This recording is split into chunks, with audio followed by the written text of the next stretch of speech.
And it's your fault because you should have been asking the questions when you hired him. Hello and welcome to the VideoGamer UK podcast. My name is Chris Brett and today I'm joined by, now in first person, Stephen Burns. Hello. Diablo 3 expert Tom Ari. Hello. You haven't played Diablo 3 in quite a while, I have have you? actually, Bratters, so shut up. Did you know there's a Diablo 3 podcast? I found that out the other day. Good. By the same guys that do the instance.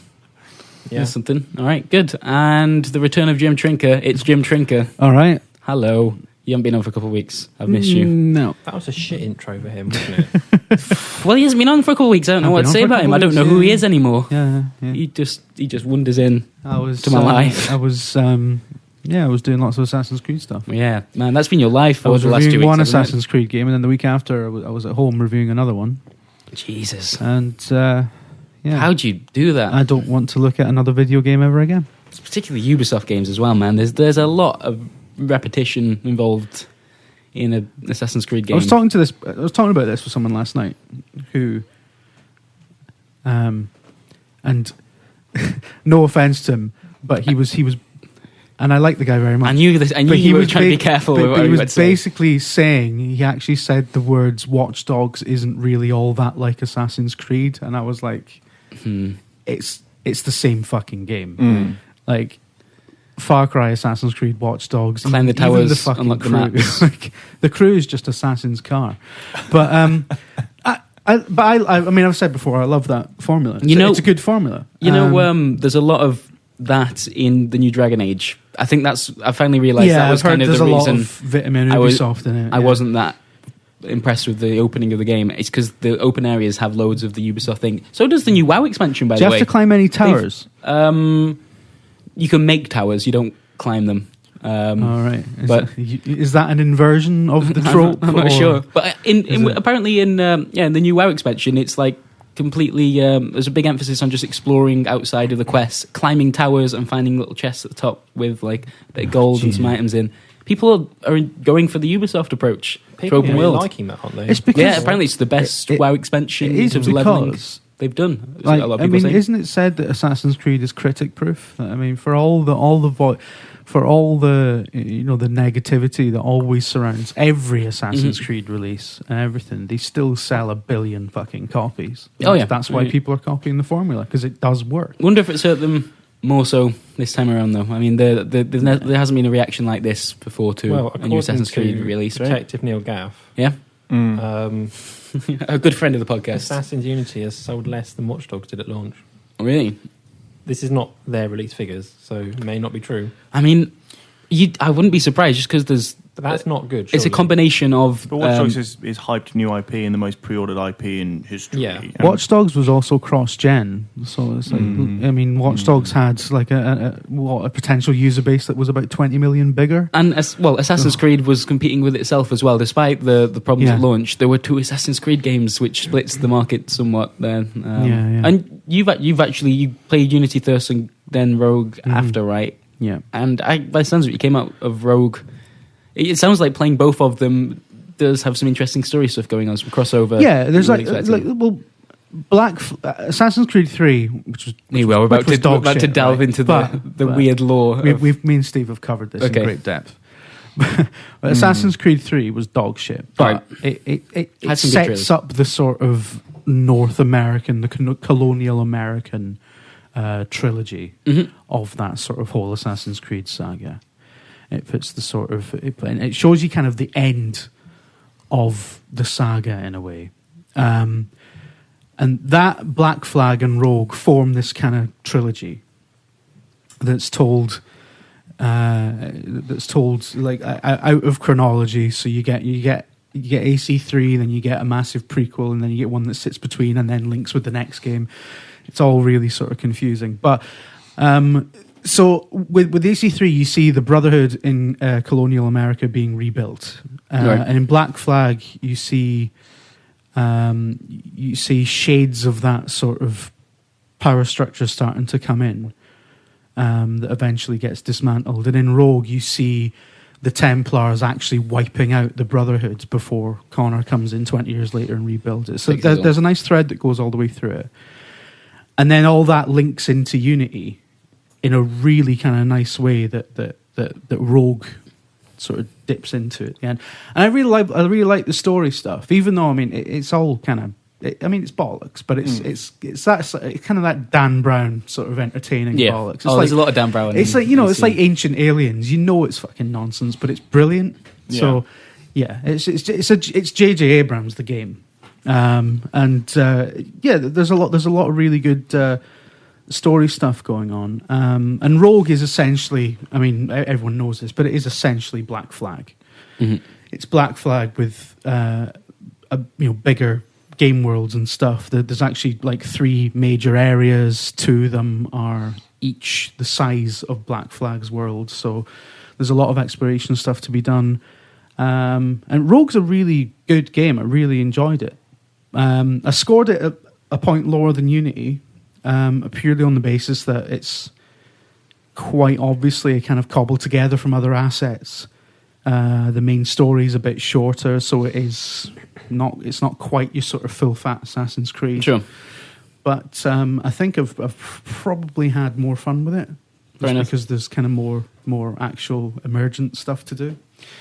So it is Assassin's Creed more Black Flag is that fair then? Like that's yeah.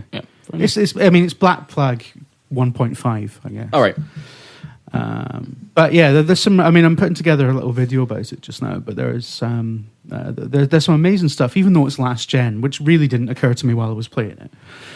Because the art style of it is really good. Like in the one of the big open areas, the North Atlantic, which is just like the Arctic, basically. Everything is covered in snow. There's ice sheets to plow through. You can shoot down massive ice walls and create waves and stuff if you destroy icebergs and make all the things that assassins are known to do. Yeah. Well, you're a Templar in this. Oh, so right, okay, fair enough. You've it's quite cool as well because you're playing a Templar. You've got basically the backing of the British war machine. And you're pretty much fighting the 7 Years' War for the British. Is that the rogue aspect of that name? Are you a rogue Templar eventually, or something? Or is it what? No, you're.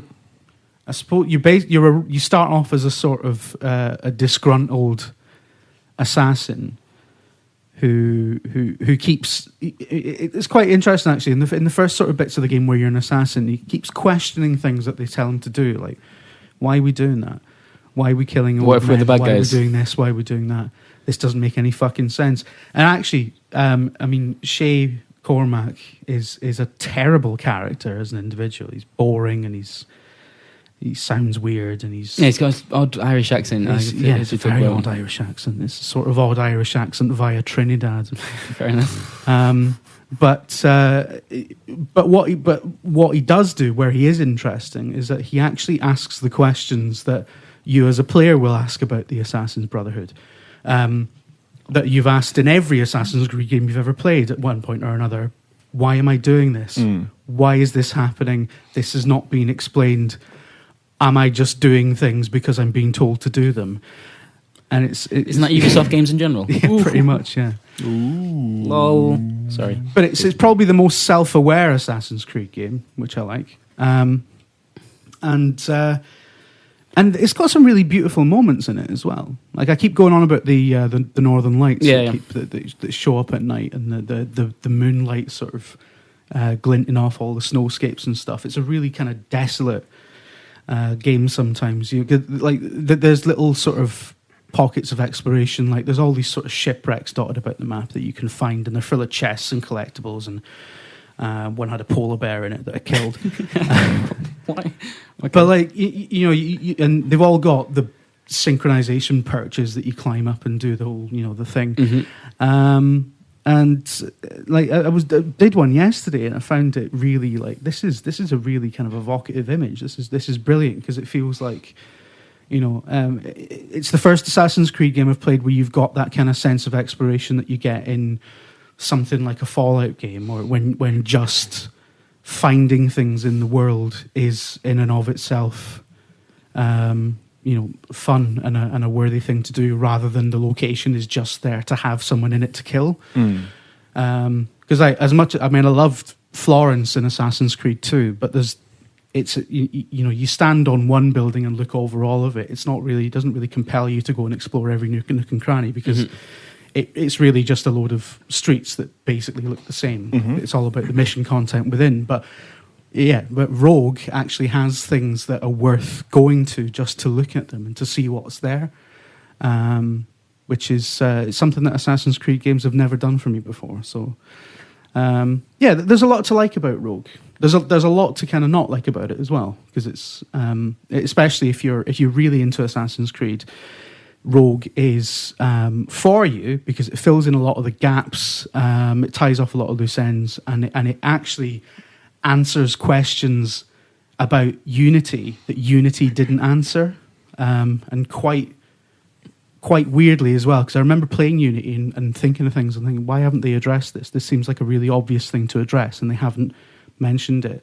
And then you play Rogue, and Rogue like addresses those things. So it is for people who are fans of the series, but fans of the series would probably feel a bit shortchanged by the fact that the actual main story stuff is really cut short. It's half the length of a normal Assassin's Creed game. Oh, right. But it makes up for that by having all that world to explore, I guess. So it depends really what you're looking for in a game like that. Fair enough. I've really enjoyed Rogue. I think Rogue's been a surprise, because I think a lot of people, I mean, me included, kind of wrote it off as it was probably going to be a bit B-team, and it was probably going to be the kind of consolation prize for, the thing they throw to the cheap seats. But so would you play this after Unity, or would it make, because you say answers questions, would those questions been answered while you're playing Unity had you played this first? Or I think, the order I played Rogue after, and I think that's probably the best order to do it in. Because chronologically you could play Black Flag, then Rogue, then AC3, then Unity. And they would fit together, but there's certain story beats in Rogue, and certain that you just wouldn't get the kind of impact or the significance of unless you'd played the game that's set later first, which is why the Assassin's Creed continuity is in such a mess. Yeah. No, so you've got this game, which is both a prequel and a sequel, and that's the second game in the Assassin's Creed series that is both a prequel and a sequel, which is getting a bit ridiculous. Like Haytham Kenway turns up in Rogue at around the time that he sires the protagonist of the game that came out like 2 games ago. And at that point you start thinking to yourself, well, in the last game I played that guy's grandfather. He was a Welsh pirate from Bristol who is the grandfather of the Native American guy I played in 3, who's in the family tree of Desmond, who's related to a guy from the Middle East and this Italian. I think you need to draw some kind of family tree for this. You do start to think to yourself, this is ridiculous. This is ridiculously complicated. Yeah. And then you say that and people insist that it isn't complicated, and it's like, that's because you have played every fucking game and ploughed 80 hours into it every year for the past, since 2007. It's not complicated to you. But just, you just imagine some newcomer coming into this. And there is no good jumping on point for Assassin's Creed, apart from maybe Unity. Because Unity does drop a lot of the baggage. It does it alludes to things that have gone on in the past, but it does sort of go, right, well, this is Arno, he's the new guy. This is his kind of, this is his revenge story. This is kind of his origin story. This is his Batman moment, and then it goes into the French Revolution and stuff. And it only kind of makes passing allusions to things that have gone on before, but it still assumes prior knowledge, because you've got that whole, you're supposed to be somebody who's playing it through a Helix console made by Abstergo Entertainment, and straight away you're hit with that. Yeah, you must be thinking, if you don't know the context of it. Yeah, if that's the first Assassin's Creed game you've ever played, you're probably like, what the fuck? The video game, so you're just like, all right, I get it. Has it got to the stage where people just assume members of that family are going to have a huge impact on history now? Like, if they're all related, it seems like, what happens if you're born into this prestigious family of assassins that have started the American Revolution? Yeah. I don't know, killed the Pope probably. I really the don't British know royal what happens. family. Like, I think that entire line ends with Desmond, though. oh right, fair enough. I was going to say, what happens if you're born into it and you just don't really do much? You're just a normal, like Prince normal Andrew. person. That's what Desmond tried to You do. leave the royal family alone. Jeez. Well, we all know that they're all fucking lizards, man. Okay. Fair enough. Don't say that to Bratt. You'll go on about this for weeks. They are lizards. Okay. Ardent royalist Chris Bratt. It's hard not to talk about Unity without mentioning some of its issues, right? Because that seems to be talked about the only. without mentioning any. I know, but this is me making it difficult for Jim to talk about it without talking about some issues. Some people can ask about it, the right? issues in Unity. So that's all. A lot of discussion has just centered around that. Not many people are actually talking about. In terms of technical issues, as I mentioned both in the preview and the review, quite extensively, there are frame rate problems. It's not particularly well optimized for the platforms that it's intended for. Both the Xbox One and the PS. There's a lot of debate as to which one's better. Digital Foundry said that the Xbox One version is smoother, and I mean, to my eyes, that doesn't seem to be. I just tend to believe those guys. But they sound pretty legit. They actually have like science and shit to prove it. So I mean, Numbers. we just look at it on a telly, and Dave fucking Scammell walks in and goes, "That looks like dog shit" or whatever. He does. Every single game. If you're playing a game and Scammell walks in, the first thing out of his mouth every fucking time is, "That looks like dog shit, mate." You'll be in Dragon Age, like fighting a dragon, and he'll come in and say that. He won't be like, "Oh, that looks fun." No, it's like that dragon's left foot. It's either that looks like dog shit or that frame rate shit. God love him, but. So the frame rate issue has always been there, like, and that's addressed. Like, it's not so bad an issue in terms of frame rate that it ruins the game. It's perfectly playable. People talk like anything less than 60 frames per second makes something unplayable, which is it's nonsense. Like, well, you have much luck on consoles if that's your. Well, totally. I mean, and people. I mean, I'll always go back to GTA 3. If there was this much emphasis on frame rate in people's minds when GTA 3 came out, that game would have gone down in history as a turd. Like, we never would have had GTA 5. Did you play GTA 3 on a PS2? It was fucking terrible on a technical level. I refuse to play it because of the frame rate. I just don't remember that it had frame rate issues. It was amazing on a technical level because of the world it simulated, because it was the first sort of real kind of 3D sort of living space that was convincing. But I don't remember seeing about a thing about the frame rate. No, I remember sitting there for it was like 6 hours, and then I hadn't really realised that 6 hours had passed. Like in space when he's playing Resi 2, you just see the sun and like stop and time lapse just rise and set. And my sister came in and said, "It's dinner time." I'm like, well, that who are you? I said that can't be true. And then I looked outside and I was like, oh my days, where's the sun gone? Oh shit. But I think with to address some of the other complaints, not directed directly at Jim, but more in other forums like NeoGAF and such, there's been a lot of stuff like, well, these were always there. How did you not see them? Blah, blah, blah. And I think that, I've reviewed a lot of games and I've worked on a lot of games in that department. And there's no saying... I mean, Jim, you said that there were issues. In fact, you said there were a lot of issues. There are some reviews that don't mention any issues. Yeah. Now, not every person will encounter the same issues. Yeah. And not every build you play has the same problems. That's what the whole thing is about. Regressing bugs, it's called. Getting the bug list, testing it, seeing if it works. So there's nothing to say, unless I'm wrong here, unless you can say otherwise, Jim, that the build you played was the one that went for final. And also, if there was every bug was prevalent and you saw it in each build, there'd be one guy in QA and he'd just play it. Yep. That's why you have different teams on stuff like persistence and UI. There's a guy who spends most of his days pulling controllers out. Now, this isn't an excuse for Ubisoft.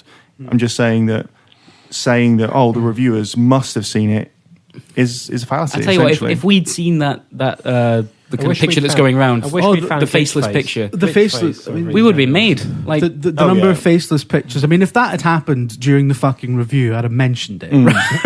we would have because that's pretty about 30 videos of that face. I mean, at different angles. you could pretty much say you could argue that is game breaking. I mean, it fucking ruins. You can't really take it too seriously. But yeah, I mean, that never happened in my game. Like the whole face is moving, and that seems to be, again, not making excuses for them, but that seems to be pretty much the PC version that's doing that, and none of the other two versions, which I've played quite fucking extensively. But yeah, like the only issue I had on a technical level with Assassin's Creed, with Unity, was the frame rate isn't as high as you'd like it to be. Everything else was fine. Like perfectly playable, no major issues, no major glitches that I had. Didn't have any like random NPCs coming in and interrupting conversations. No, that would have been great as well. I never had that. That's brilliant as well. Could have done that video. Genuinely never had that. If I did, again, I would have loved it and I would have mentioned it. But I would have. But yeah, I never had like missing faces. I never had any of that stuff. I did have quite a few people who were reviewing it mentioned that the Arno would fall through the world every now and then.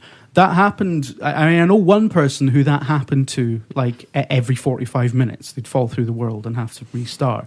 That only happened to me once, and it happened on the PS4 version and not the Xbox One version. So, I mean, again, it just feeds into this. Not everyone's going to experience the same issues. I mean, for at least one person, Assassin's Creed Unity is a game where Arno keeps falling through the fucking world and he has to restart. But for me, it happened once in 60, 70 hours of play. So the real question is how not what you saw necessarily, because you don't. I mean, I don't think you know which build you did see. Like, obviously, it was a review build, but there are loads of review builds, and there are builds that go out to TRC and all those checks and stuff like that.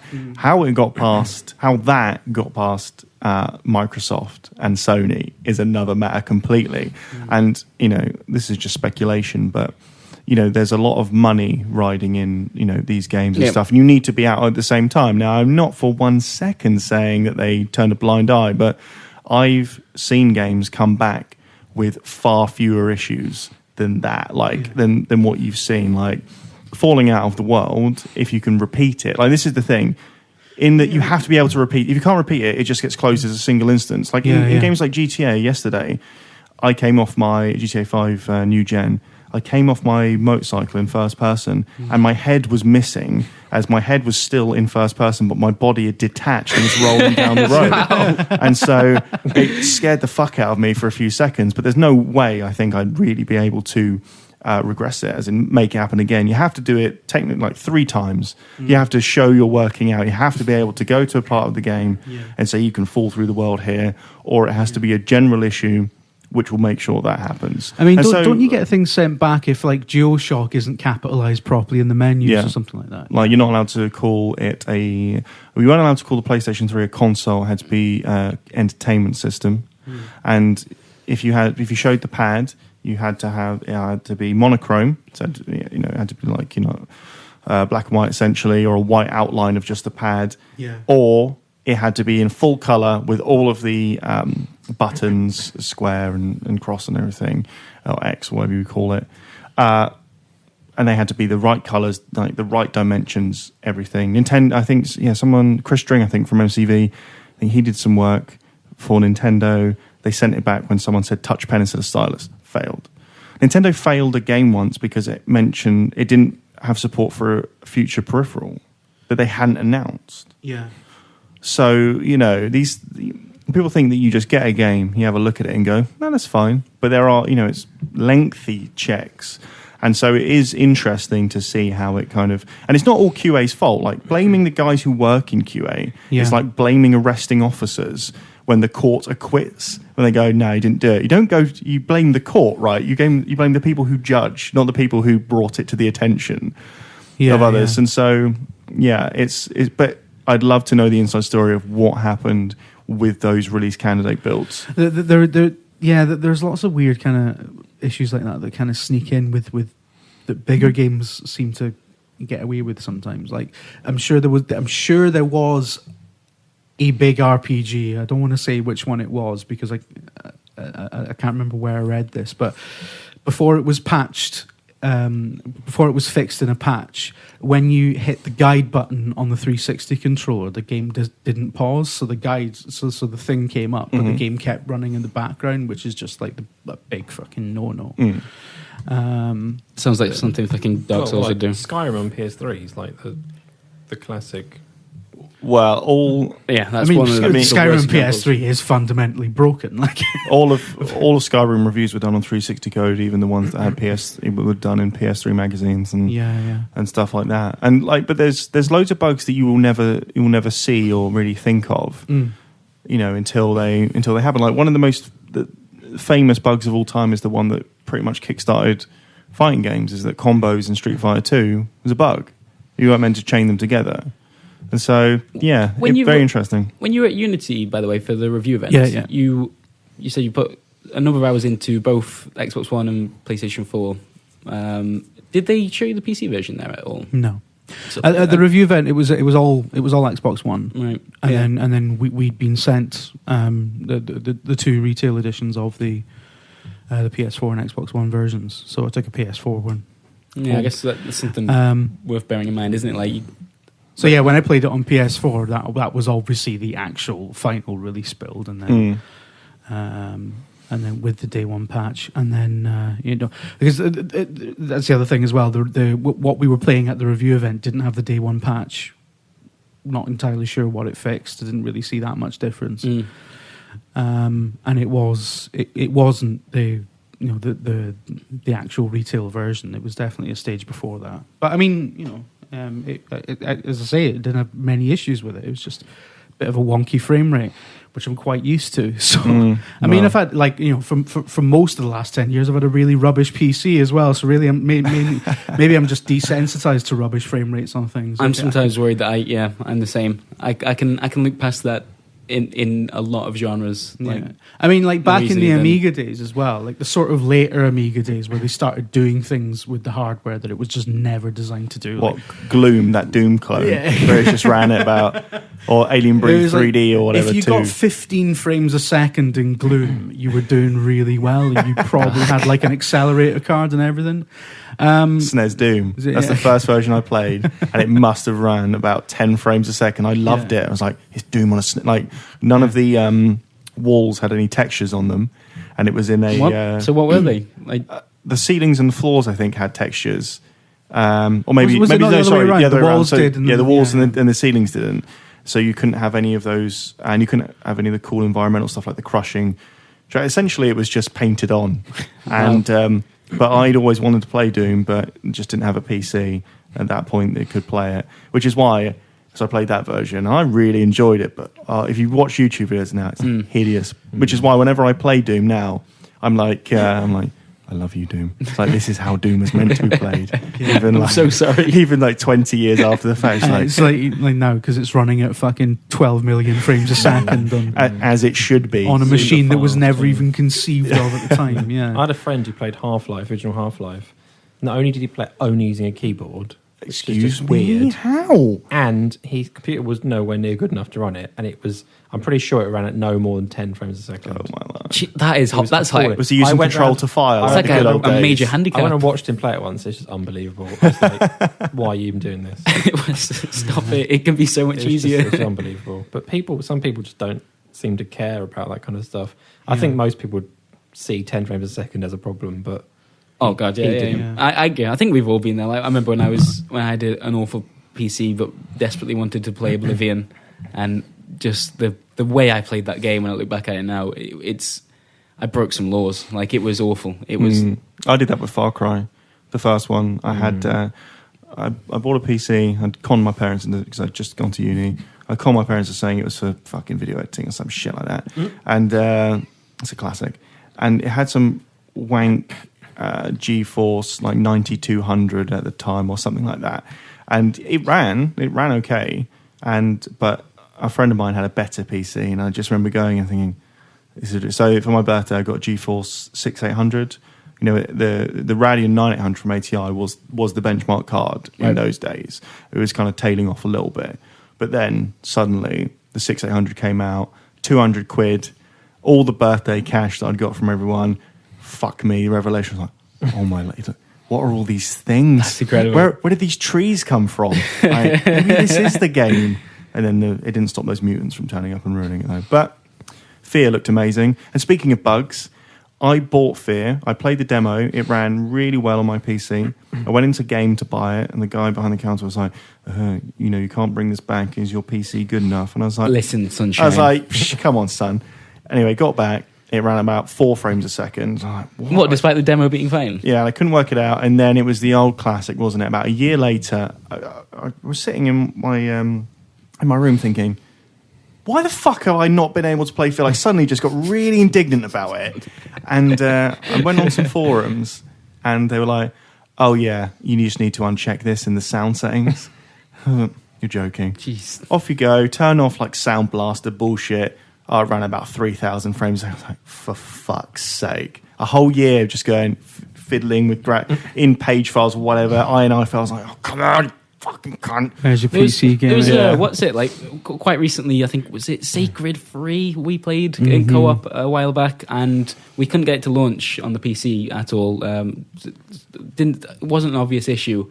And, like, after about an hour of trying to figure out what it was and looking at various forum threads, it turns out that to launch the game on the particular build we had, we needed to be in Windows Classic, as in the theme of the desktop needed to be Classic, otherwise it wouldn't run. Like, how does that make any sense? Yeah. What's going on there? Where's the connection there? I don't know, but it did the trick. And well, speaking of PCs and issues, and speaking of games that we've also played, sure, Far Cry 4 on PlayStation, looks lovely, PlayStation 4. On PC, according to Detective Gaff, there's been a few problems, of course. Mainly to do with people having monster rigs but still getting what they're calling hitching or micro stuttering. And apparently someone's figured it out that you have to disable MIP mapping, about texture pop-in essentially.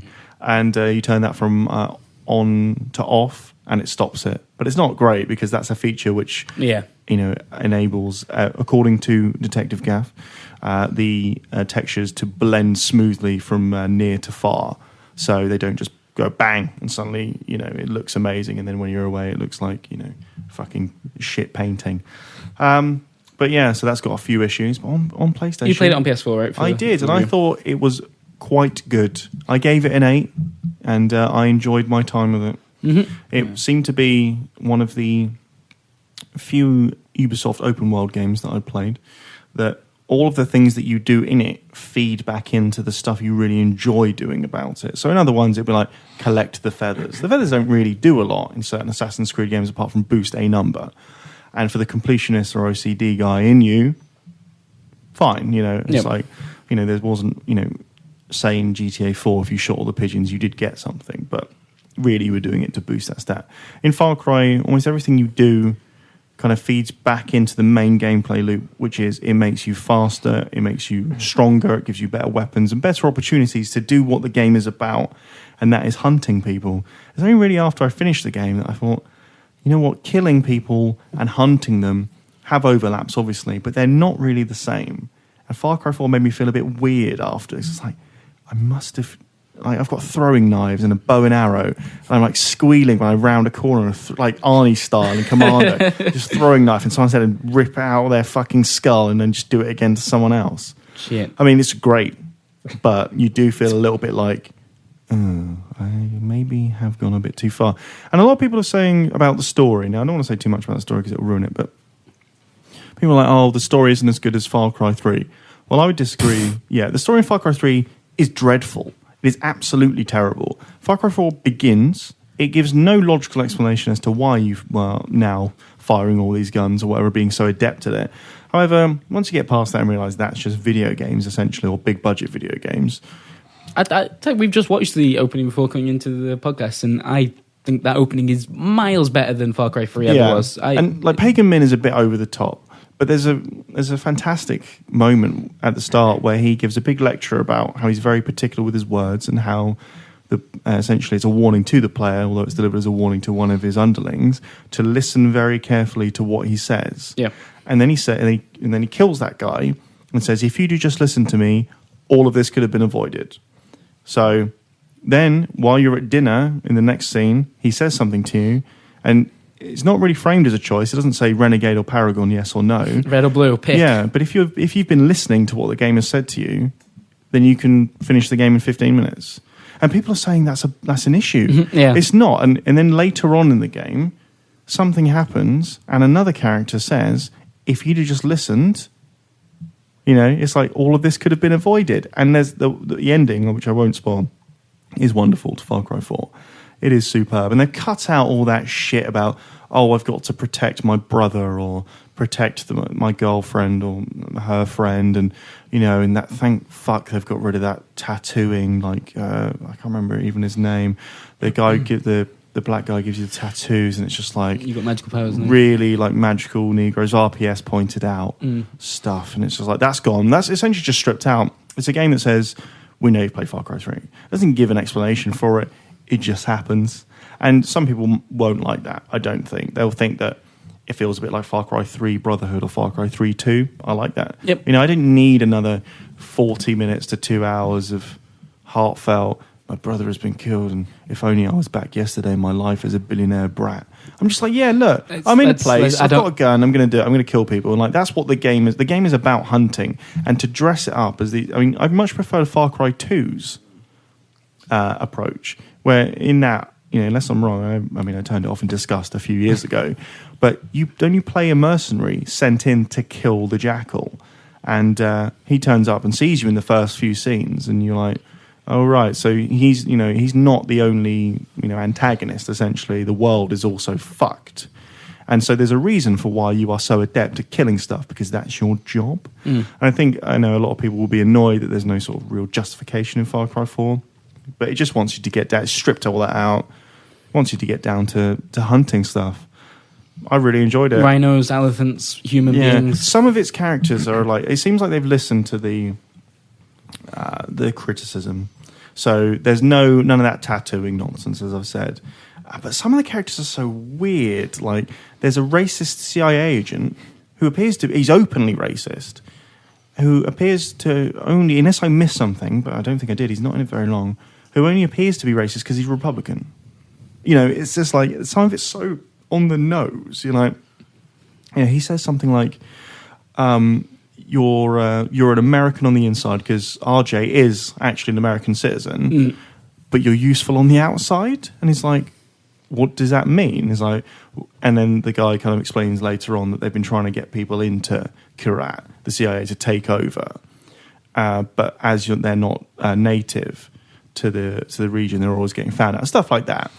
And then and then later he says, "Oh, people like you." And he was like, "What do you mean, people like me?" And then he just flies off. You're like, I mean, yeah, racism doesn't get tied up in a bow, and there's no resolution to why people are racist in actuality. But that seemed a bit like, what? And then he flew off, and his plane Captain Racism it's like disappears into the distance. Okay, and then there's another character called Paul, who's another American who's a hired hand for Pagan Min, and he likes torturing people, but he's got this whole thing where sometimes while he's torturing people, his daughter will call, and she's quite young, I think, and he speaks to her like he's giving her, "Oh, I love you so much," and yeah, at one point he's like, "Yes, I will bring you a present back," and reaches into the loot bin of stuff that he's taken from people's bodies, and he's like, "Oh, a necklace. Oh, I've got one right here." And it's like, come on, fuck off. Like, that's sort of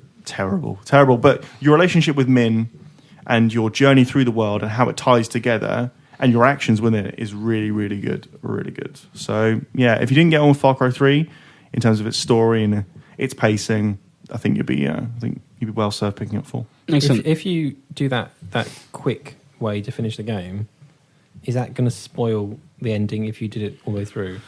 Because lots of people are probably just going to go and look at it now, aren't they? Well, I can't really say too much without spoiling. Would you say don't do the quick ending? The actual ending, or not?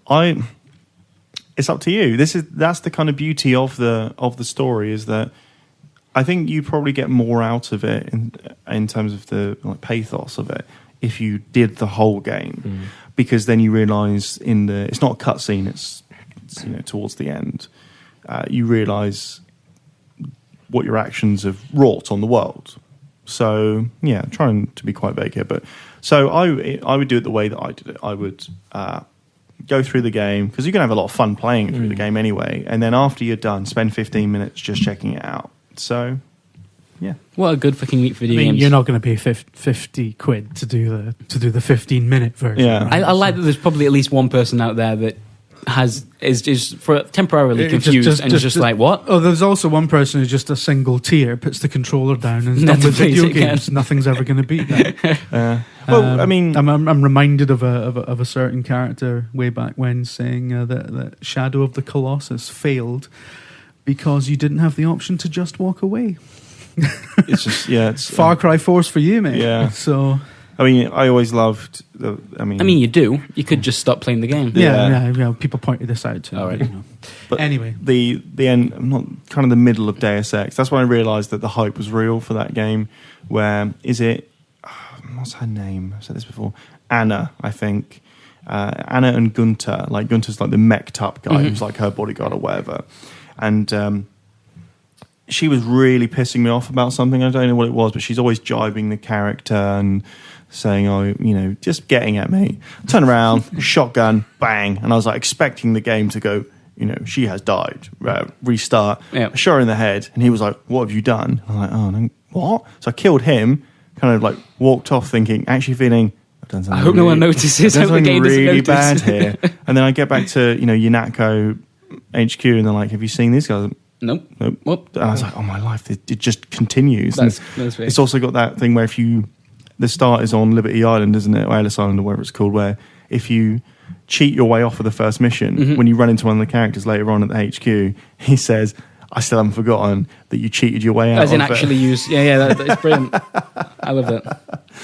So yeah, video games. I know we've got a couple of the ones we want to talk about. I want to quickly mention one that I played this week. Here we go. Called Valkyria Chronicles, which is a series that has been exclusive to the PlayStation, but yeah, the first of that series has come to Steam last week, and it's fucking strange. It's really, really, it's a strange mix of stuff. So, like, visually, it's a cross between like a kind of Japanese anime and like this beautiful watercolor style, and it kind of switches between those two intermittently. When you load the game up for the first time, the soundtrack is a mix between a JRPG and Band of Brothers. The story and the setting itself, it's a game set in an alternate reality. It's like an alternate World War II, where you play this kind of group of soldiers fighting back against not the Nazis, but it's called something else. It's like the Empire, I think, and it still keeps some of those like really important themes from that. Like it's a game that looks like an anime and has like RPG elements to it, and has the anime tropes. Like loads of the characters have the kind of classic characteristics that you get from watching those kind of genres. But it tackles stuff like are all the fights just like slow motion epileptic fits, or no? Thankfully, the gameplay is actually also a mix up as well. It's like all right, turn-based strategy meets third-person shooter meets RPG. But you'll have these things with these kind of it'll make you laugh because of the kind of classic characteristics that you encounter in everything with that style. And then it talks about the fact that the way Jewish people are seen in that time period. They're called Darksons in that in this alternate world, and they have dark hair, and people with dark hair are looked down upon even within your own squad, even though you're playing the good guys. If you just looking at like the gameplay elements of it, the characters have traits that affect how they work in the game. So like some of it's really basic. Like if they're born in the country, which I think your main character is, when you're fighting in a kind of countryside layout on a map, that your character will have certain bonuses. But there's also one of the traits is Darkson hater. So if one of your characters that you have in your squad doesn't like Darksons, if you have a Darkson in your team and it's next to that person, their stats are affected. And in the story side of things, that's talked about a lot. And like at one point, you liberate a concentration camp. It's so fucking weird. Like I wasn't expecting. I never played Valkyrie Chronicles. I just missed out on that series. I don't know why. It's completely my type of game. But yeah, like didn't really know what to expect from it, and should have asked me, Braz. It completely. I was at Sega when it came in. Oh, of course you were. Yeah. Prestige project. A lot of people wanted to be on it. How well did that series do? Because I know there's 3 games, right? As far as I'm aware. It's PSP one, was it, or was it on Vita? Don't know. I can't remember. So is it quite niche or not? I don't really know how. I think it's extremely well regarded among certain people, essentially. But I don't think. I imagine if you went into game and asked everyone that went in the door, "Have you played this game?" Sure. You'd probably get 1. Well, thankfully, I think it suits the PC really, really well, and it's done well on Steam by the looks of the kind of top sellers list and everything, because it suits that niche crowd exists on the PC. I don't know what happened. He had some kind of turn. It's right. He's just remembering back those. I'm not sure what those Sega happened. days. I've only got 9 years left in my death clock, and I think we're starting to break down. So that's what a terrifying thing to say. But yeah, like I completely so happy to find it. Like, I feel stupid for not having played this series already, because it's you should do, considering the type of games that I enjoy. Like this is right up there, and it's just I was not expecting this weird like cauldron of different genres that have been mixed together. Like what an odd experience it ends up being, and it's not always great as a result. Like the some of those kind of anime tropes and the ham-fisted way that some of that stuff was presented kind of sticks out in comparison to like some of these topics they end up talking about, and it's weird, but I haven't played a game that even approaches that before, and I wasn't expecting it. When you look at that visual style and you look what the game's about, I wasn't expecting to come away thinking about like how people treat each other and like the implications of like where you're born and who raised you and how the rest of the world sees you. Like I didn't expect that from weird. I mean, you've had to think about the implications of where you've been. I certainly have. For years. It is incredible when you play a video game and you come away thinking, "Fucking hell, that made a point about humanity." Yeah, it's not supposed to happen. I know, and like I've spent like since I think maybe growing a little bit older, I try and desperately seek that stuff out, because I know that video games can tackle these topics that they haven't been able to before. Like, there's a reason games like Gone Home and Papers, Please, whatever you think about them, like, they exist now and they can exist and they can do well. Games, mate. That's how I think about them. Jesus Christ, Bones. I know you don't think that. You love those games. You love Gone Home, I know that anyway. Gone Home's really good. Still not a game, but yeah, didn't expect to find that in a weird strategy turn-based game with an anime style. And yeah, that the actual game itself is really fun to play. You control anime tanks, for Christ's sake. Like, and it's turn-based. Did I mention that? How much is it on Steam? I think it was $20, I believe, and I'm not sure what the conversion is there, but about 17 quid or something. Yeah, it's relatively pricey for how old the game is, but it's quite a lengthy one. Mm-hmm. I think I'm quite interested now. I've played it for like 10, 11 hours. I might buy that on Steam and play the first hour and then never play it again. Yes. And then look over to me and go, "This is shit, mate." And then Dave will walk in and go, "The frame rate? Fucking hell." It's dog shit, mate. It doesn't, to be honest... only because every game I've ever bought on Steam has been like, this is quite good. It's quite a good first hour. I will never play that again. Oh, that's... I don't... Like, the first hour of that game is watching fun. The other day. Yeah. Based on your high recommendation of it. Well, actually, I'm not sure that's true. Well, reserved recommendation. My preview was like, But I was interested. Really interesting game. That game got a lot of stuff wrong. I bought it. Never run it. It's just sitting on my hard disk. Who are you trying to impress right now? Because you're not impressing me. I'm not impressing anyone. I'm not impressing myself, certainly. Because what I'm actually doing mainly on my PC at the moment is playing Dragon Age Origins, a game I've played twice on the 360. Yep. So good game to be playing, man. And then I'm going to go to the Mass Effect trilogy. Another came out this week as well. Like, what a good week for video games. I know we talked about loads, but like, you hate it doesn't mean you have to bring up all the time. There's so much, and of course, GTA 5 has been re-released. Oh, dear. First person. Have you not played that? I haven't played GTA 5, no. What? It's like people have been running around in the office getting all excitable and enjoying themselves. I've been doing other stuff, haven't I? Got a job to do, haven't I? Yeah. No. When I came back into the office yesterday, Steve dragged me into the boardroom where he was playing the game. In the boardroom, as Steve Burns would, obviously. And he was best telling. And he was like, look at GTA in first person. It's fucking brilliant. Isn't it? Watch me steal a plane, and it was fucking brilliant. Yep, so, it is. Yeah. It is very cool. Sorry, Tom. What have basically admitted to skiving, but yeah. What have you been playing this week, my friend? Firstly, Lego Batman 3. Yep. Last week, I wasn't that thrilled about it. So someone actually did ask, I think kind of prompted by what we were talking about in the video that we did, that like, what does a Lego game need to do to actually stand out and be different to other Lego games? Because we talked about Batman 3 feeling very, very samey. Yeah. Does something happen later on that changes that bit? It doesn't really change it, but it just does better stuff with all the normal Lego stuff. And it's less... The environments to begin with are so boring, and then it gets a lot better. You go to like planets and stuff, and then all these like explorable worlds open up. There's like 6 or 7 of like moon-type planets you can just fly around and stuff, which are just like extra. They're not the story. They're just all this other stuff you can just mess around in. And the actual environments get better, and the characters... There's a reasonably nice story stuff happening with Batman and Robin. Do you still not know about 70% of the characters? Yeah, I don't know. Have you heard DC in it?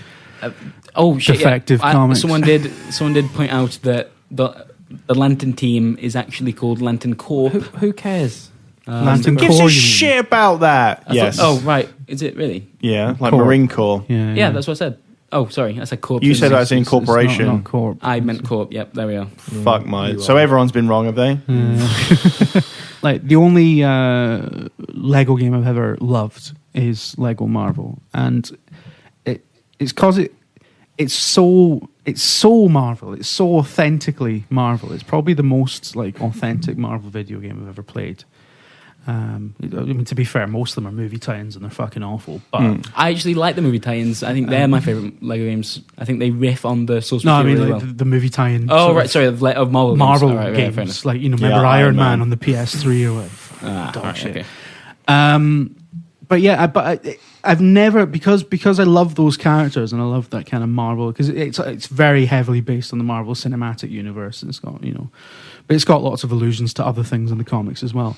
Because I've got that connection with that universe. Do you think that's it? Do you think that's the important thing with Lego games? Yeah. Having the... But like, even though, like, you know, Lego Star Wars, I mean, they're essentially the same game. I can't deal with any other Lego game, and I've never, because I was thinking about maybe trying out Lego Batman 3. But then I kind of think to myself, well, outside of Batman and Superman, I just don't give a shit about DC. What about Plastic Man? Yeah, Plastic Man, Cheetah. Green Lantern, Mutant, Ratman, Cyborg, talking of Plastic Hunter, Man, Batmite, Aquaman. Is Aquaman in it? Yeah, Penguin. Of course, Aquaman. Everyone's in it. He's got the guy with he's got a tail on his head.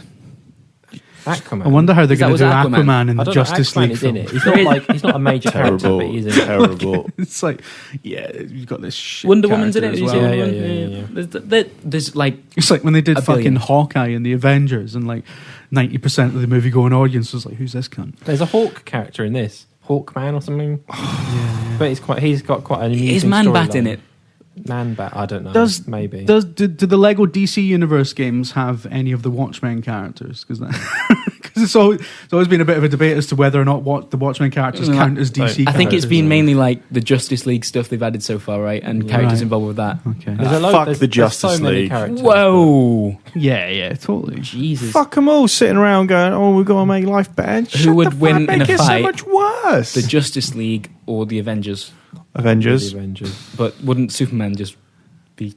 No, because someone would get one of those special This has things. been addressed in comics. Is it really? Yeah. I should read comics. Or not. Like there was a big epic in the 80s, I think it was. There was a big DC versus Marvel crossover. And, but like, surely neither side would want their heroes to lose. So isn't it? Maybe like, how it basically played out was all the sort of individual characters ended up sort of landing next to each other in this weird hybrid universe thing. And oh god, that's the thing that puts me off comics. The alternate universe. Shut up! It was really good. Okay. And yeah, so I think, if I remember rightly, I think you had Captain America fighting Batman, although I could be wrong about that. But I do remember the big Hulk versus Superman fight, and Hulk beats the shit out of Superman, which was great, because I'm just like, yeah, actually. Yeah, I'm totally with that. But it's like in One Piece, even though Superman is like Straw Hat Luffy can't be defeated by physical attacks. Right. Sorry. Speaking of physical attacks, now someone pointed this out on the internet the other day. The internet, have you heard of it? Yep. And I've been wondering about it, so I was hoping some of you comic nerds could help me out. What an asshole. So, what a fucking right, asshole. apparently in the Captain America movies, which I haven't seen, Captain America's special shield is based on the fact that it neutralizes all vibration of anything thrown at it. So if you fire like a tank round at it, he can stop it because as soon as it hits it, it almost kills it dead. Now, forget the actual explosion part of it, but like bullets and stuff, right? Yeah. Okay, and yet, and this was whoever this point was, and I just want to know if it's true or not. Captain America then spends the rest of the movie throwing the shield off stuff. So how does it bounce if it? It's the edges, isn't it? The edges are bouncy. Are they? I don't know. Yeah, but that sounds almost exactly. Because it was, Tony Stark's dad made it, so it was. They've obviously thought of that because he's a clever guy. Howard Stark. So is it like in the Sonic pinball zone where like on the outside it's got big rubbery bits so it'll bounce off stuff? Mm-hmm. It's like those bowling alleys that you put for kids.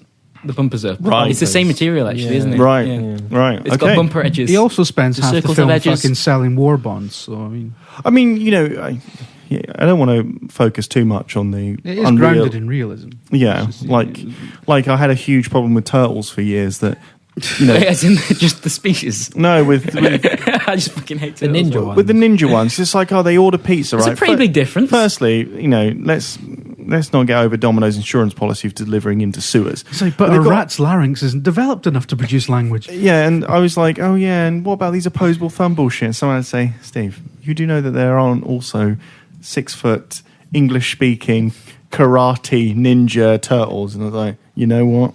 Fair enough. There aren't. But if there were, I very much doubt that they have opposable thumbs. Yeah. Okay. So. Yeah, I think we all need to remember that sometimes. Hero turtles because ninjas weren't allowed in the late 80s in Britain. What? You not know this, Braz? Why? Because the past was rubbish. Nunchucks were banned, mate. Because was it Game of Death? But you can't even hurt people with nunchucks. You hurt yourself. Where he gets the nunchucks and just fuck shit up, and people started buying nunchucks and started smashing their own faces off. And they were like, exactly what I'm talking about. And they were like, let's just ban this. To use. That was weird because my mum used to take me to karate when I was a kid. Yeah, me too. Fucking hate it.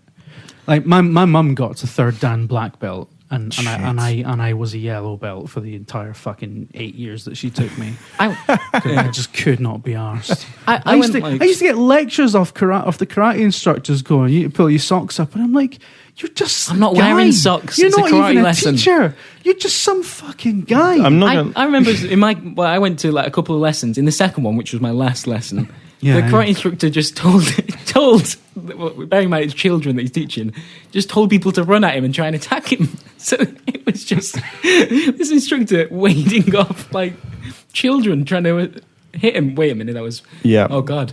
Yeah, I was going to say. Is that why that was the last lesson I went to? Okay, exactly. We had hold on, but while we're talking, an instructor who got kids to do that, and he disappeared.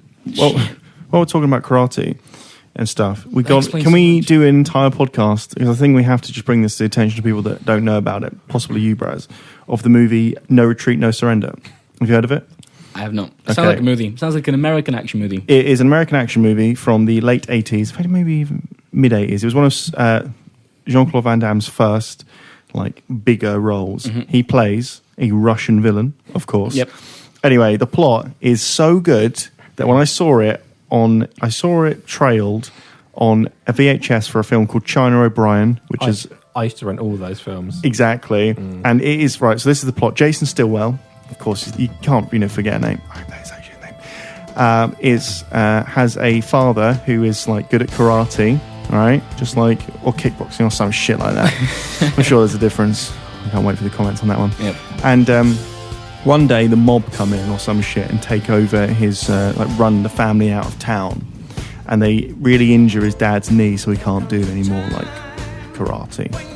And Jason's getting beaten up at school, and the mob's enforcer is Jean-Claude Van Damme, and just fucks people up with the power of karate. Mm-hmm. Anyway, so his dad can't help him anymore, so he's got to find another inspiration. So what he does is he prays, Jason does, every night to his poster of the very much dead Bruce Lee, and then one evening Bruce Lee comes back to life and teaches him how to fuck shit up. It's amazing. It is the greatest film of all time. At the end of the film is in the trailer, where he does a weird kick uppercut somersault on Jean-Claude Van Damme. After Jean-Claude Van Damme has tried to kill another American kickboxer, I think, and somehow the law were just like, that's fine. Like, he tries to strangle him with the turnbuckle. Wasn't I talking about Lego Batman 3? I can't remember the links I that that got anyway. It's here. done. But also, Bratters, I played Diablo 3. Have you really? Yeah. Tomorrow's Crikey. Diablo 3 corner. Yeah. Diablo 3. So what's been going on in the world of, what's the world called? I don't know. Tam something? Tamriel? Isn't it Elder Scrolls? That's I Elder don't know. Scrolls. It's all the same stuff, Bratters, isn't it? It's just a fantasy world. Jesus. There's bad people. I don't Shit's care going about down. Let's just call it Middle Earth. All for I now. know I is thought you that were supposed to be a Diablo 3 expert. I don't even know what the moves I do are called. All the things I have, I just press X and R1 and square, and everything gets fucked up. Obliterated. Shit. And it's good. And I level up. At level 29, I get more stuff. I sell the stuff. Oh, God. And then I go to the next thing that says this is where you should go, and I do more of the same. Get more stuff. And I'm not even that. I'm only on like World 2. I'm not very far in. I'm not probably that high level. I like that you're so aware of the whole system, and you don't really care about the lore surrounding it, and you're happy with that. That's I great. listen to it all, and there's people saying stuff. There's like recordings. Deckard's got a nice voice, hasn't he? Who? Never mind. There's characters in it that talk to you all the time. At the moment, there's this massive like wolf beast that just follows me around and just appears when I'm in fights and just kills people. I don't know how he appeared there. No one ever said you've got this wolf beast companion. That's amazing. But he's there and he's good. Cool. And then once he's finished, he just disappears. What? Video comes games. back Video again. games, Wolf, isn't it? wolf friend. So, someone probably did say, now you've got this companion wolf thing. You just skimmed over I that. don't know Skip. But Oh, it's mate. good. I've been trying to tell You might have Dave been to play burping it. the baby at that point. You're like, right, it's a Who knows? cutscene, I'll Who sort this knows? out. But I'm sure I've missed something. There seems to be some story point where But then a wolf beast thing. turned up. Yeah, I don't know how it happened. But You are playing a game called Diablo. You Yeah. know, I don't really think that they need much justification for shit going down. Aren't you like technically in hell or I somewhere? don't know. Not It's yet. like the I think you will be at mysterious, some point. Mysterious stranger. But it's such a good game for Falling like, Free. for Exactly. for like systems. Like it makes you want to keep playing it, which lots of games don't, and it works really well. Even though I don't really know what's going on. That's amazing. I don't think I'd ever like been able to play a game that like in that. like 2 years, and I've just finished it or whatever. Yep. Because that's how long it's going to take, Mhm. realistically. I'll know everything about Diablo, and I'll be like an expert. I don't think But you I won't. will. And someone asked me, like, what's this about in Diablo? And I'm like, I don't know. Didn't you finish Is it that and the bit like, with the level wolf up 8 beast? times? And I was like, nah. I just went to the next area on I the just map kept and pressing picked up some more stuff. I just played Diablo. Yeah. Shit. Fair enough. Well, there we are. I'm glad to see Also, you return to Bratters, that. Little Big Planet 3. You've been playing all the threes. I really wish I could say the number 3. Yeah. That would be great for this part. Three? Of It's the not Little Big Planet 3, as in it's not a free version. podcast. I know, but that's how I say it. It is And Little You've Big been playing Planet Dragon 3. Age 3, right? Yeah. they thankfully they had me in mind with this. They cut off that number and replaced it with Inquisition. So I appreciate that very much. I was told last night that they added 4 to Assassin's Creed Black Flag, which wasn't originally going to be a numbered sequel, because 3 did so fucking badly, and they could, and they didn't want to end the numbered sequels on. It didn't do badly sales wise, but because it was so poorly Makes fucking received, sense anyway. Like, they were the like, order "Nah, of that we can't- game. That's we serious. can't can the numbered sequels on that. We have to. So what about Little Big Planet? Well, it's like all The of them, third isn't in it? the series. Really. Yep. It's quite similar. Hugh Laurie's in this one, though. He is, yeah, and Is it? Oh, right. it's the classic. If you've ever played any of the Little Big Planet games, there's a guy who's good. He's like, oh, I'm going to do all this stuff, and then somehow he's evil in about 5 minutes' time. Fucking He's ruining Hugh. the universe. God damn it, you! I'm not saying that happens with him, But but I mean, that's the only probably person you what might mentioned. happen. And he's like, oh no, I've suddenly got all these titans inside me, and they're going to destroy everything. And then you have to basically find, like, the big thing this time is that you've got three other characters: Odd Sock, Toggle, and a bird I haven't found yet. He's got a name. Is it not the case that, like, with this game the single player stuff's alright, but it's still more about the things that people make? That's lots of people say that, but I do think that the campaign is important still. Like, particularly the second game, I thought had a pretty good campaign. And the Vita game had a good campaign. Because I heard that someone made the entirety of Final Fantasy VII in the Little Big Planet engine. That could be rubbish. Yeah, but the fact that it's like... Yeah, but I could say I've made like Robocop in the engine. They spent 2 years on it, apparently. Yeah. I haven't seen... Someone should make Robocop. Someone did make a Dead Space level, which I did think was all right. Is that engine just amazing for custom-made things? It's good. It's good. And the new... I assume what they've done is the new characters this time allow for quite different styles of platforming. Right. So, for example, Oddsock, who looks like a bit of like a dog, I suppose. He runs on all fours and stuff. He kind of is better at platforming. I know it's a bit weird to say because it's a platformer. He can like do the stuff that you think you would be able to, like you can wall jump, run across walls, and so it feels like a more modern platformer when you're playing as him. So I assume because of his introduction, the levels that people create will allow for more modern style platforming. It feels more like you can race through the levels a bit more, like you're running off stuff, bouncing off stuff. It feels more modern and better, I think, as a pure Is Sackboy platformer. still the main character of the thing? Or Sackboy's still the main character, and he has to go on a quest to find his mates. These 3 heroes that defeated the Titans originally. One of them's a dog. One of them's a dog type thing. This world makes no fucking sense. One of them's like a big fat thing that turns small. Yeah. Right. Okay. It's Toggle, and then there's the bird who I haven't found. You've probably got a clue. Presumably can fly. Yeah. And they allow for different styles of things, and I think what's happening is that levels that you did as Sackboy, you can go back as the other characters, and bits that were like out of bounds, you can then run up the wall and get to. And Metroidvania. Sounds like a classic 7 to me. It's very much like the other games, but they've added the new characters. Well, I wasn't that thrilled about originally because I thought it's all about Sackboy. They just make it like I thought he was like the one you became whatever you wanted him to be. Yeah, that's right. Yeah. Customized him and stuff. But it kind of makes sense why they've introduced the other characters, although they could have just given Sackboy some abilities. Yeah. Nah. I've never been quite sure if Sackboy actually knows what the fuck's going on. It's because he just has that expression of like, yeah. He's just a bit vacant, isn't he? He's like the sort of Forrest Gump of mascots. Platform heroes. Yeah. It's like, meh. Shit's just happening around him. So they're just like fucking run Sackboy run. He's like, yeah, all right. Fair enough.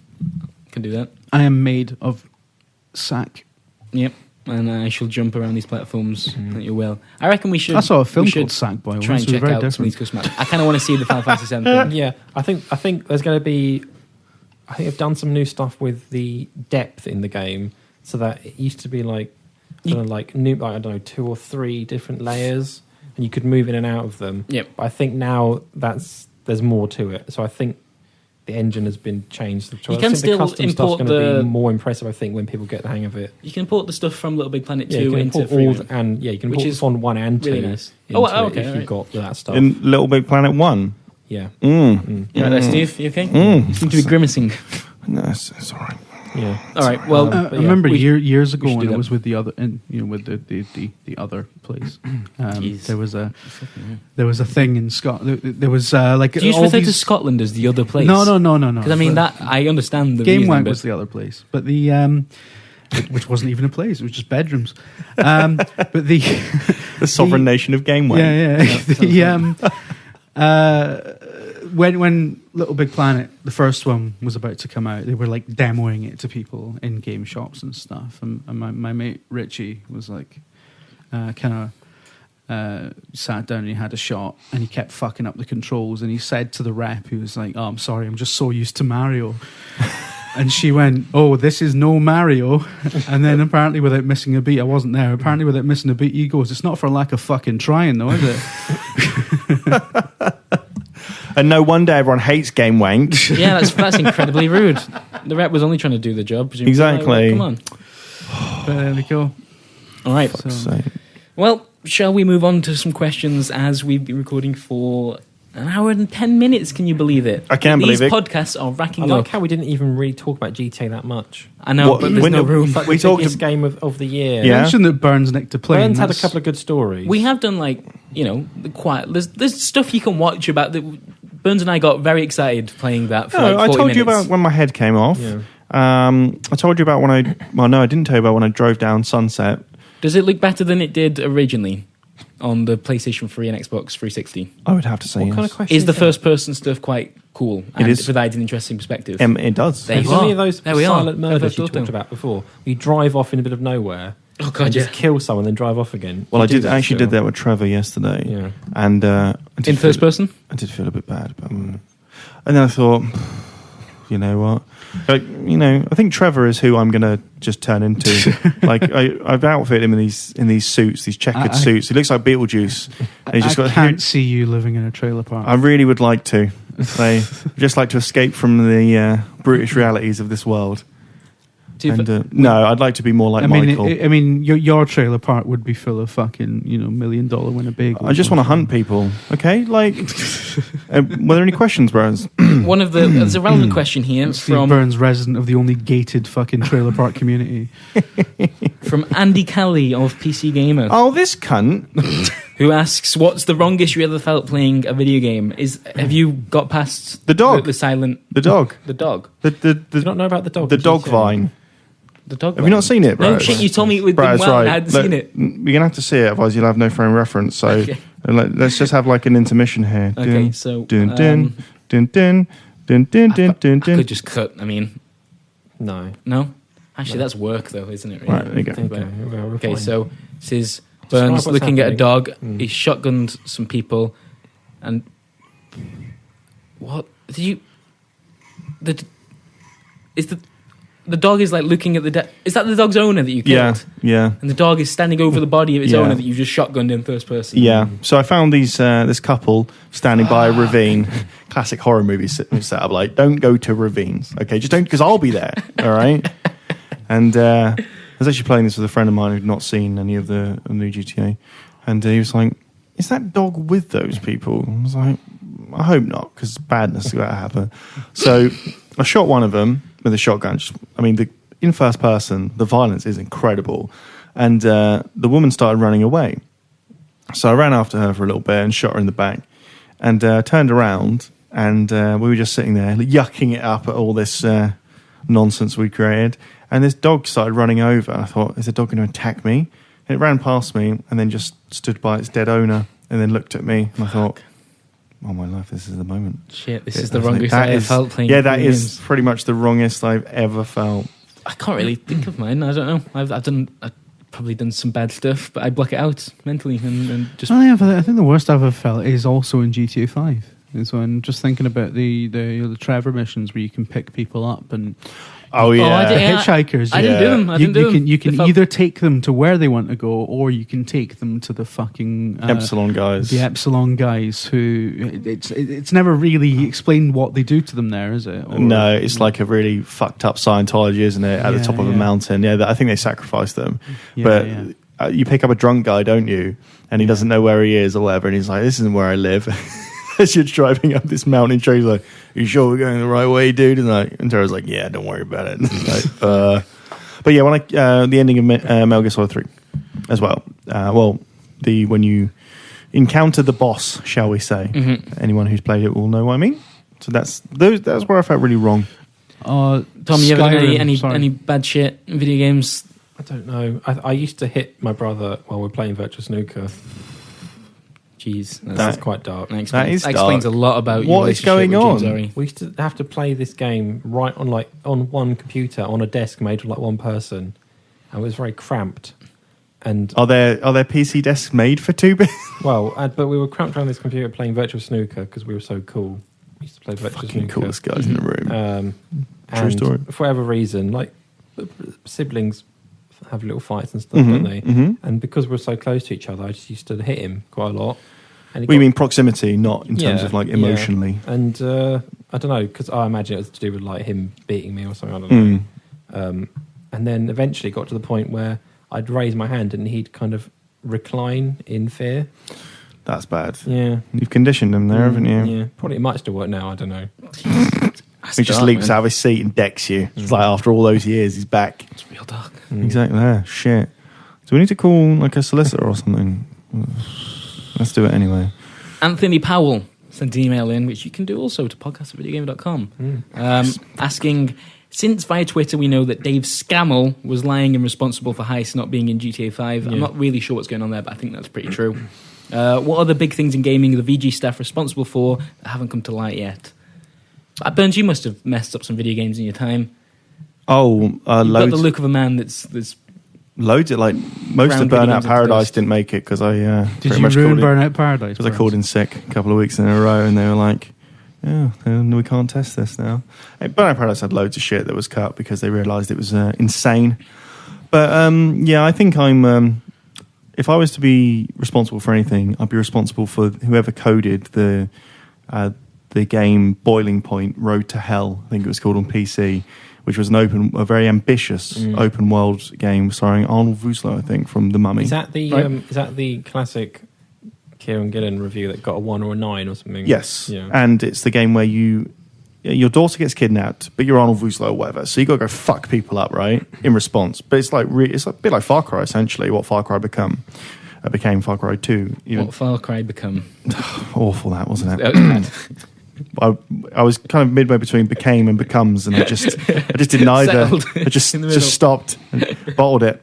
Anyway, and so you spend ages getting the money to buy a car because you can't just find cars and nick them. You got to buy one, and when you buy it in the early versions, you spend all this time getting the money. If you turn away from the car and turn back, the game just eats it.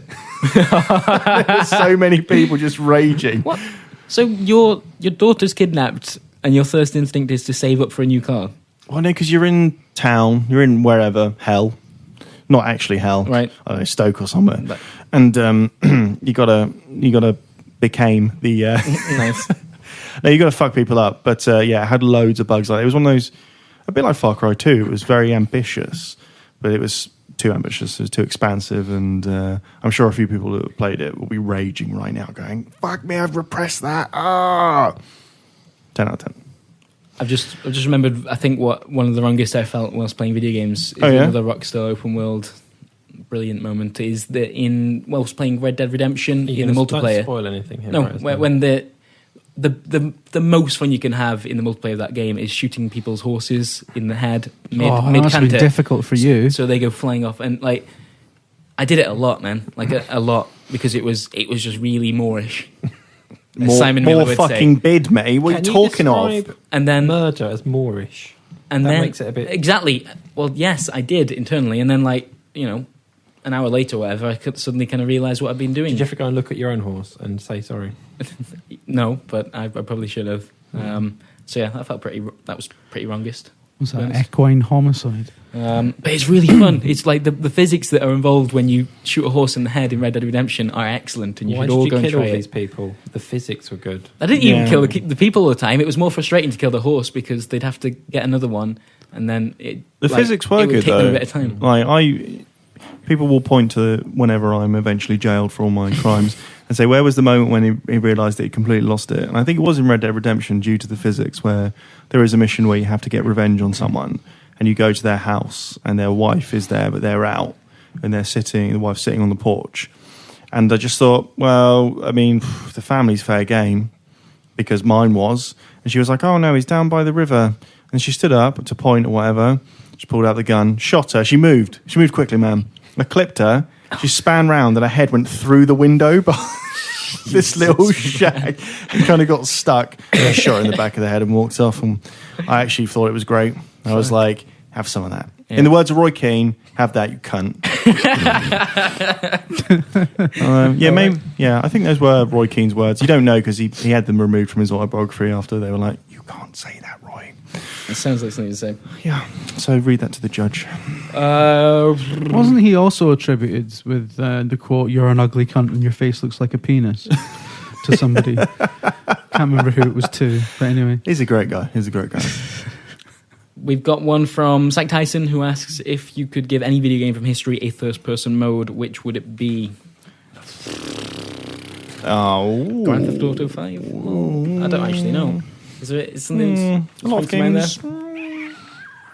Well, the reason why the first-person mode works so well in GTA 5 is because, along with the graphical upgrades, you can actually see what it's like to be in the place that you are a digital tourist of, like at eye level. Mm-hmm. And given that it's LA, it's a shithole, like 100%. But there are very few games which have that level of world detail where, if it was third person, you feel like you're missing out by not having a first person mode. In some first person modes, it really just like crammed on. Like Hitman Blood Money's first-person mode, where your arm is good for aiming, but your arm just looks like a Lego block with another Lego block being held within it. But I don't know. I always wanted when I was younger, I was one of the first-person Resident Evil game. Then I got Resident Evil Gun Survivor, and I didn't want to. You're quite done with that then. Game ever again.